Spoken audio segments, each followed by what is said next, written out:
Hiya. I'll just give everybody like a couple minutes to kind of wander in, but it is a Friday night, so I was expecting not many people to come to this one live. But what's nice is you guys get to ask me questions. So I'm just going to get my notes up. If you haven't attended any of the other talks this week, you'll be able to catch up on the recordings that are going to be released tomorrow by email.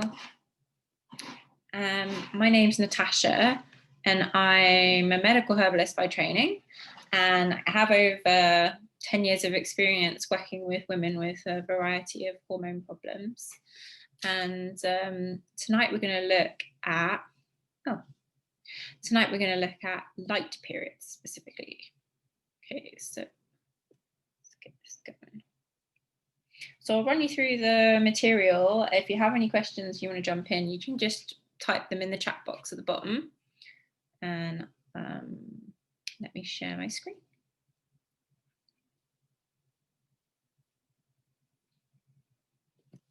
Okay. So what constitutes a light period is a question that I get often asked. Generally speaking, if a woman has a period that is just over and done with within 3 days, usually I would class that as light, but it also depends on how much blood they have excreted, how much blood they've had over that time frame. If it was ridiculously heavy for 3 days, then I'd be like, okay, maybe that actually should be classed as a heavy flow, just very short period. If people hardly have to wear any sanitary protection, that usually for me is like a red flag. Also, if people say that they only like actually saw red blood for a day and then there was just like brown spotting kind of stuff for a couple of days, then that I would also see as quite light. So it's you know, to a certain extent it's subjective, and if you ever see like any severe changes with your own cycle, then that is something that you should flag up as strange anyway, regardless of whether it's getting lighter or heavier. So there are some relatively natural things that can cause it. So perimenopause is like a perfectly natural thing that will happen to us all at some point, and it's quite normal for the periods to get lighter. It's also quite normal for them to get suddenly heavier.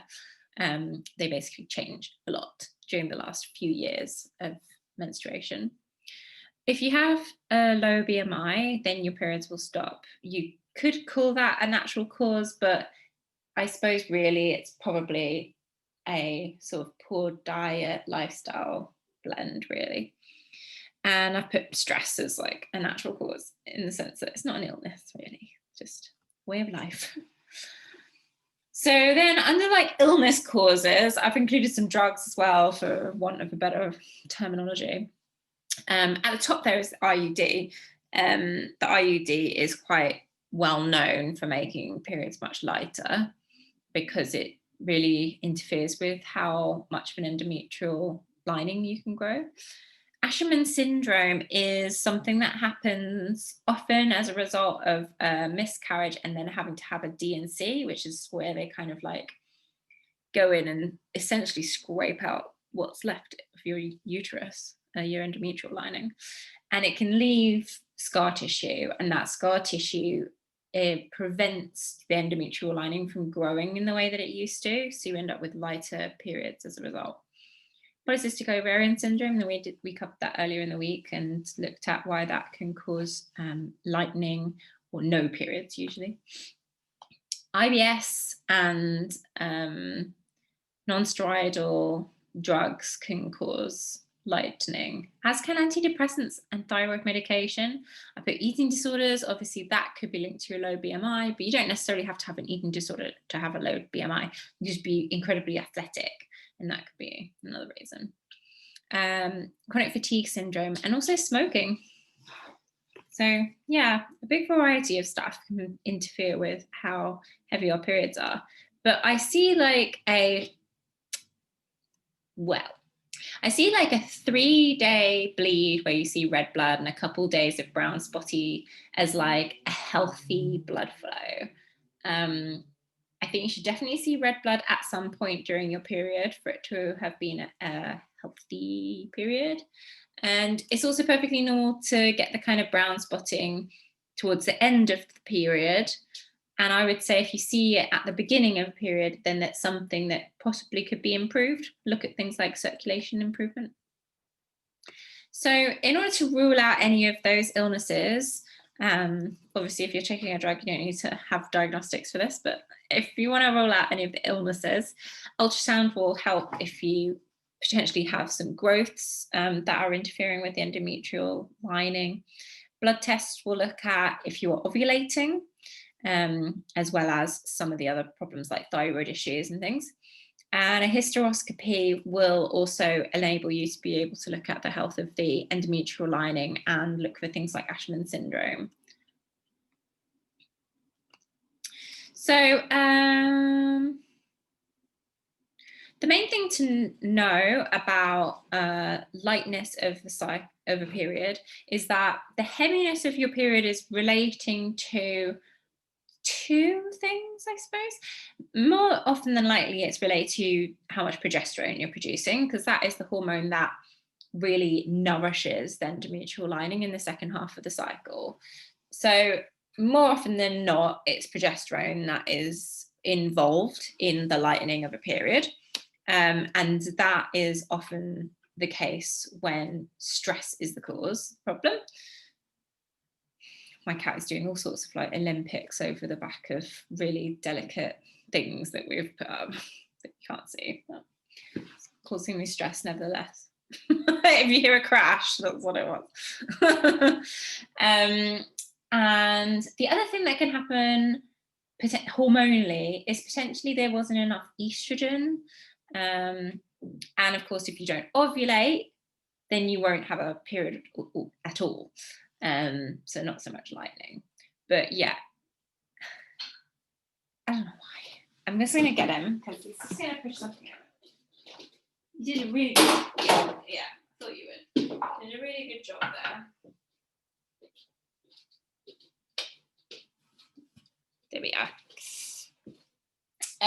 So I would mostly be looking at progesterone for people, but also potentially not having enough estrogen can cause a problem as well. You don't necessarily need to get tested for that. You could potentially, especially as a herbalist, you can work with a patient by essentially experimenting and giving them herbs that will improve their progesterone for a month. And if it works, then great, you know that progesterone is probably an issue. If it doesn't work, then you can move on to estrogen therapy. But I'll talk about phytoestrogens especially in a second. So because stress can be such a big factor for lightening of periods, I really recommend that people take relaxants on a day-to-day basis just to really like help with the stresses that we all go through in a 24-hour cycle. I would also recommend people take blood tonics. Nettle is the most obvious, readily available thing. It's stinging nettle. You can also take alfalfa, which is Medicago sativa in Latin. Alfalfa and nettle are just really beautiful multivitamins. They're very much like close to a supplement, really. I recommend if someone is suffering with stress that's been going on for a long time that they work with a herb like ashwagandha. Other alternatives, so ashwagandha is nice because it has that relaxing property and helps with sleep, but you can also work with things like licorice, which is nice if there's also implications for lung health and asthma, but not great because if you have high blood pressure, then you can't take it. And if you're pregnant, you can't take it. Rhodiola is another adaptogen you can work with, which will also have the added benefit of being antidepressant.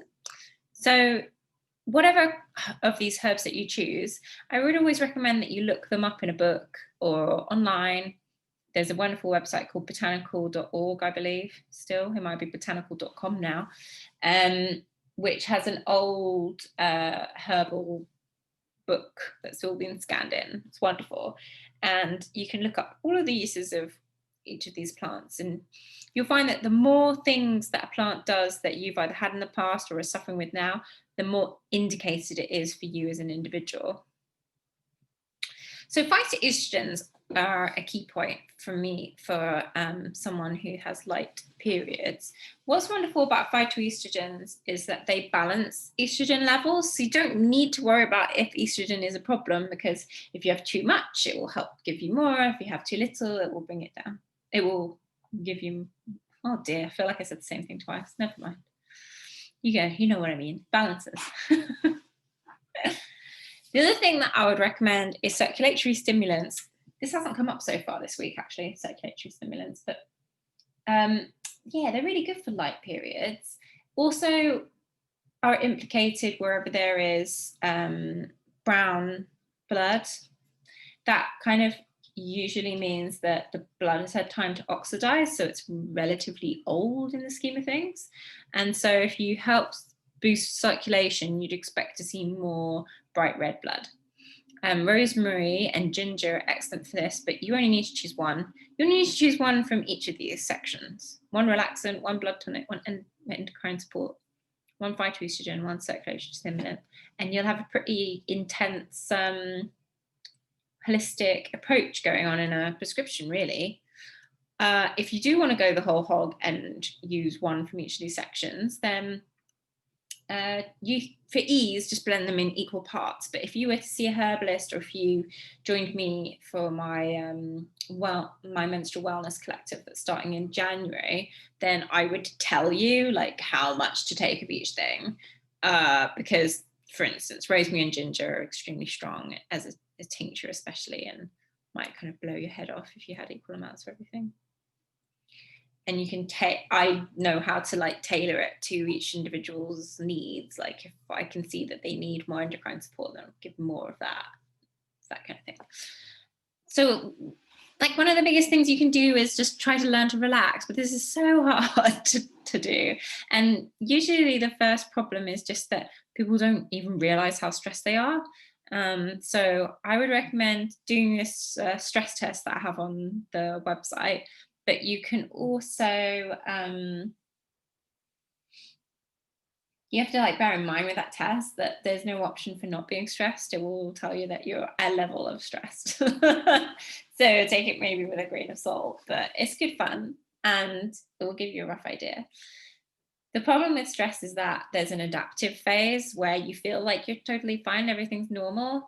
But actually you are still stressed, and over the long term that adaptive phase will have you sneak into exhaustion without you realizing what was going on, and everybody has their tells in that sign, in that stage of stress.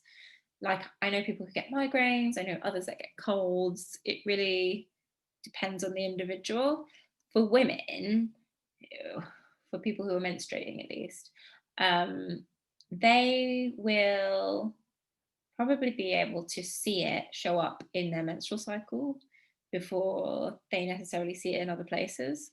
So the menstrual cycle is like one of these wonderful tools that we can use to really improve our wellness overall if we learn how to read the signs. So for light periods, you could try using my Aunt Flo, which is rich in iron, if there is potentially an issue there. But I feel most of my patients who had light periods were super stressed, and they really needed the herbs that are in the premenstrual peace blend or the rest of resilience blend to help them with that. The rest of resilience has got the ashwagandha in that we were talking about, whereas the premenstrual peace has got more of the daily relaxants that we were talking about.